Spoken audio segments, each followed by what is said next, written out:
पिछले वीडियो में हमने पॉइंट एस्टिमेट मेथड को डिस्कस किया था। पॉइंट एस्टिमेट मेथड बहुत इंपॉर्टेंट है, बट उसके कुछ लिमिटेशंस हैं। वो राइट या रॉन्ग हो सकता है, मतलब या तो राइट हो सकता है या तो रॉन्ग हो सकता है, लेकिन हमें ये नहीं पता चलता कि हम अपने पॉपुलेशन पैरामीटर के कितने क्लोज हैं। इसीलिए इसी रीजन की वजह से स्टैटिस्टिशियंस इंटरवल एस्टिमेशन मेथड को प्रेफर करते हैं। इंटरवल एस्टिमेशन मेथड में हमें कुछ रेंज ऑफ वैल्यूज मिल जाते हैं, जिसके बेसिस पे हमें पता चलता है कि हमारा पॉपुलेशन पैरामीटर कहाँ लाई करता है। तो interval estimate gives us the range of values to estimate the actual population parameter.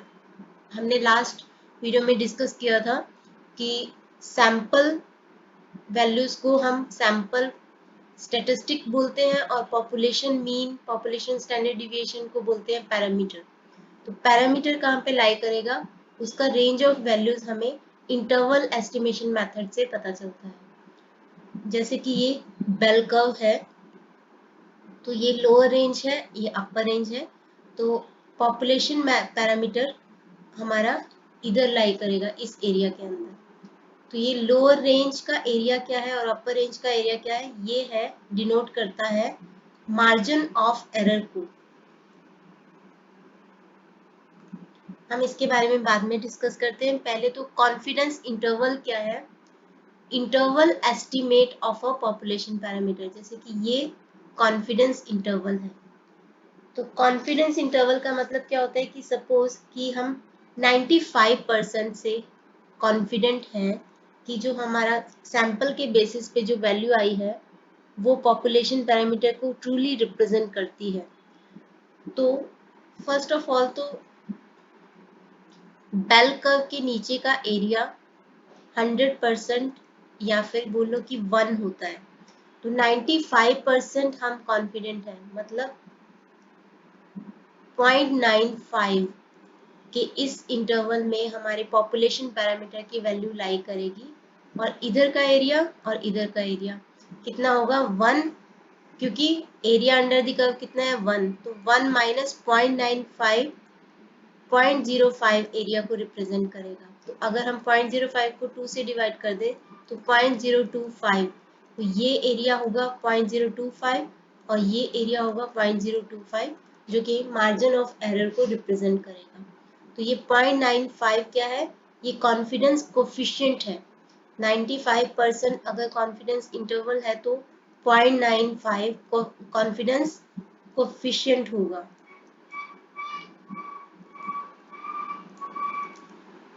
हमारे क्वेश्चंस के अंदर 1 minus alpha is equal to 0.95। तो अल्फा क्या है, ये एरिया दोनों का जो टोटल है वो अल्फा है। तो ये एरिया अल्फा अपॉन 2 है और ये एरिया भी अल्फा अपॉन 2 है। तो अगर 1 minus 95 is 1 minus alpha is equal to 0.95, that mean 95% confidence interval है। तो अल्फा की वैल्यू क्या होगी, 1.9 माइनस 0.95, 0.05। तो 0.05 एंड 0.05।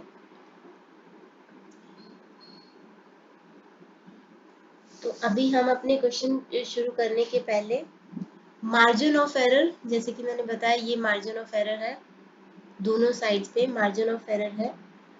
तो इसको कैसे यूज करते हैं, और पॉइंट एस्टिमेट मेथड हालांकि पूरी तरह से एक्यूरेट नहीं होता, लेकिन इंटरवल एस्टिमेशन मेथड के अंदर उसका यूज कैसे किया जाता है।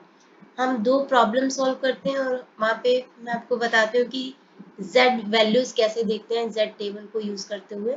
तो अपना क्वेश्चन सॉल्व करना शुरू करते हैं। तो हमारा फर्स्ट क्वेश्चन है,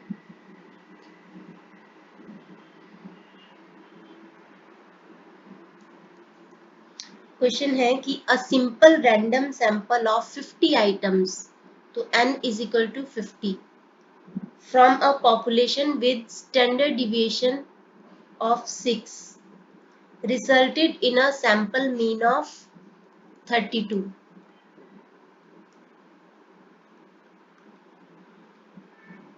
Provide a 95% confidence interval for the population mean.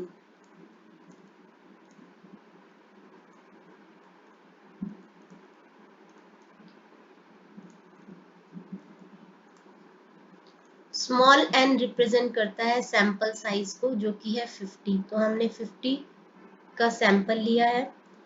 Sigma represent करता है पॉपुलेशन स्टैंडर्ड डिविएशन को, तो जिन क्वेश्चंस में पॉपुलेशन स्टैंडर्ड डिविएशन नोन होता है वहाँ पे हम इंटरवल एस्टिमेशन मेथड यूज करते हैं, जहाँ पे वो अननोन होता है तो वहाँ पे हम टी टेस्ट यूज करते हैं, वो हम बाद में करेंगे। तो पॉपुलेशन स्टैंडर्ड डिविएशन है 6, सैंपल मीन यानी x बार है 32 और हमारा कॉन्फिडेंस कोफिशिएंट है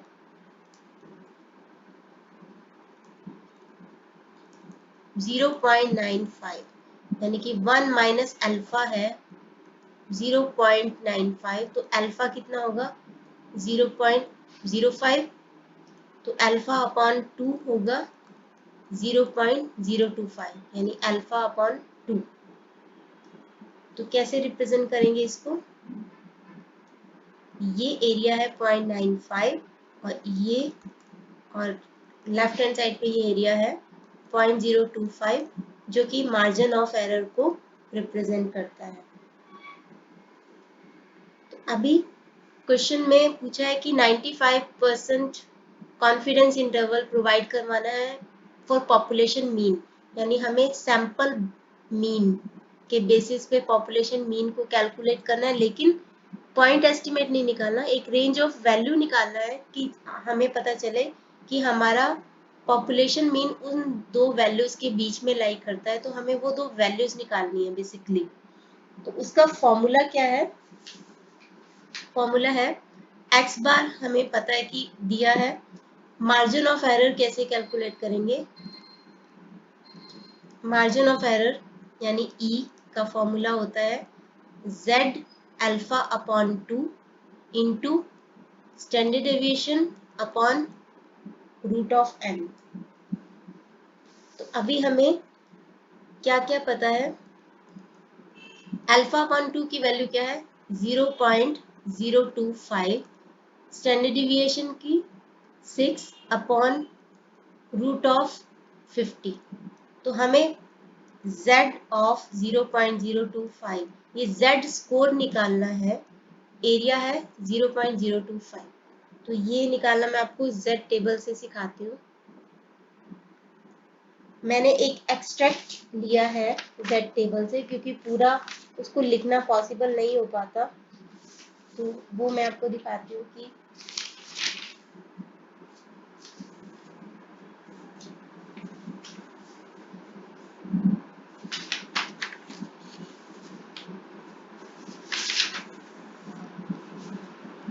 तो ये वैल्यूज हैं z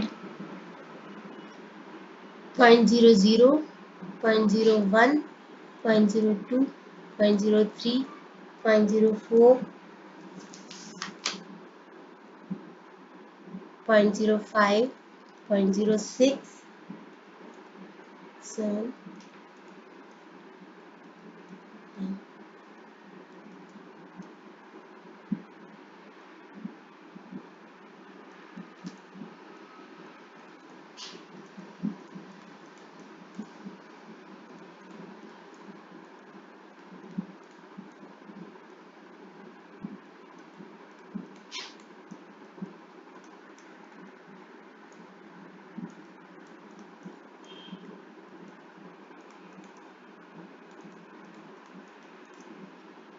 अब ये जो हमें वैल्यूज दे रखी होती हैं, सपोज फर्स्ट ऑफ ऑल ये कर्व है z, ये एरिया है 0.025 और ये भी 0.025 और ये है 0.95। जो हमें वैल्यूज दे रखी होती हैं वो वैल्यूज दे रखी होती है कि जितनी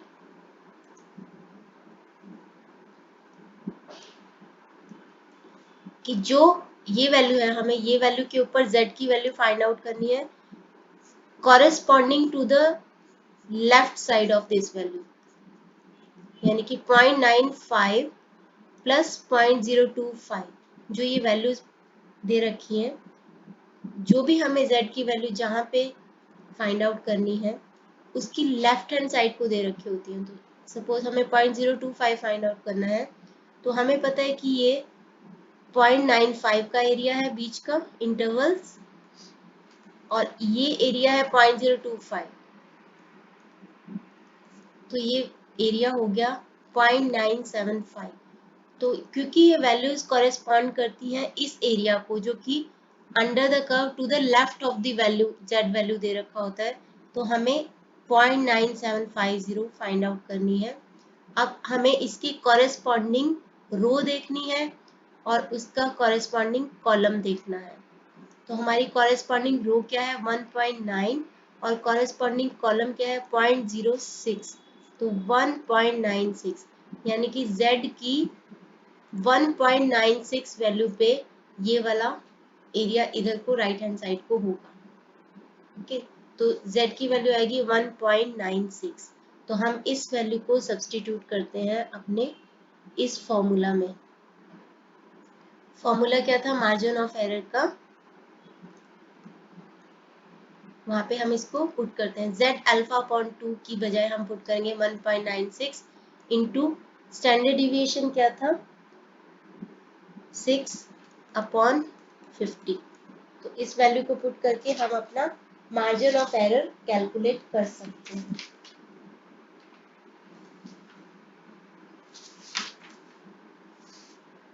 तो ये आ जाएगी वैल्यू 1.66। तो ये हमारा मार्जिन ऑफ एरर आ गया यानी कि ई। अब इसके बेसिस पे हम पॉपुलेशन मीन कैलकुलेट करेंगे। पॉपुलेशन मीन यानी कि म्यू, उसका फॉर्मूला क्या होगा x bar plus minus margin of error यानी कि ई। तो एक्स बार कितना है 32 प्लस माइनस 1.66 यानी हमारा कॉन्फिडेंस इंटरवल क्या होगा 32 प्लस 1.66 एंड 32 माइनस 1.66। ये होगा 33.66 से लेकर 30.34। तो हम कह सकते हैं कि हमारा population mean in range of values के बीच में लाई करता होगा। अभी हमने किया कि पॉपुलेशन मीन कैसे कैलकुलेट करना है। Compute the confidence level for interval for population mean. Next question में हम कैलकुलेट करते हैं 95% confidence interval for population proportion यानी प्रोबेबिलिटी। तो क्वेश्चन नंबर 4 है अ simple random sample of 400 individuals. तो सैंपल साइज क्या है 400, provided 100 yes responses, 100 yes responses। 100 लोगों का 400 लोगों का सैंपल लिया था जिसमें से 100 लोगों ने yes रिस्पॉन्ड किया है। तो what is the first question है कि what is the point estimate of population proportion that would provide yes response, who has responded yes। तो क्या पॉइंट एस्टिमेट है उसका, उसका पहले प्रोबेबिलिटी सैंपल प्रोबेबिलिटी यानी कि सैंपल प्रोपोर्शन निकाल लेते हैं। तो x yes जिन्होंने yes कहा है अपॉन नंबर ऑफ इंडिविजुअल्स यानी कि सैंपल साइज। तो 100 आउट ऑफ 400 ने yes बोला है, तो यानी 0.025 0.025।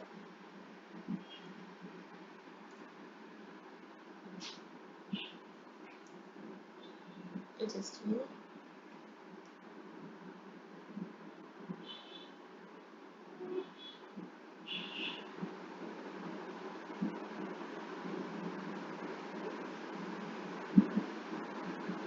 0.25 तो प्रोपोर्शन होगा। और अब हमने मार्जिन ऑफ एरर निकालना है। तो margin of error 95% confidence interval है। बोला है कि compute the 95% interval confidence interval for the population proportion. तो यानी 1 minus alpha is equal to 0.95। तो alpha will be 0.05, alpha upon 2 will be 0.025। तो फॉर्मूला है मार्जिन ऑफ एरर का, मार्जिन ऑफ एरर फॉर्मूला यहाँ पे अलग होगा क्योंकि वहां पे पॉपुलेशन मीन था, यहाँ पे पॉपुलेशन प्रोपोर्शन है।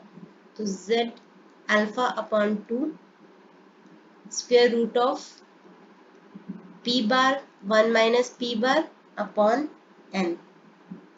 तो z 0.025, पी बार क्या है 0.25 और 0.75, 1 माइनस 0.25 अपॉन 400। तो ये वैल्यू आ जाएगी 0.9424। ये हमारा मार्जिन ऑफ एरर है। तो प्रोपोर्शन ऑफ, तो हमारा p क्या होगा, यानी कि पॉपुलेशन पैरामीटर क्या होगा, p bar plus minus margin of error. तो p बार था 0.25 प्लस माइनस 0.045, जीरो था इधर 0.0424, यानी कॉन्फिडेंस इंटरवल क्या होगा 0.25 माइनस 0.0424 और 0.25 प्लस 0.0424, यानी ये लाई करेगा 0.2076 से लेकर 0.2924 तक। तो ये हमारा आंसर होगा।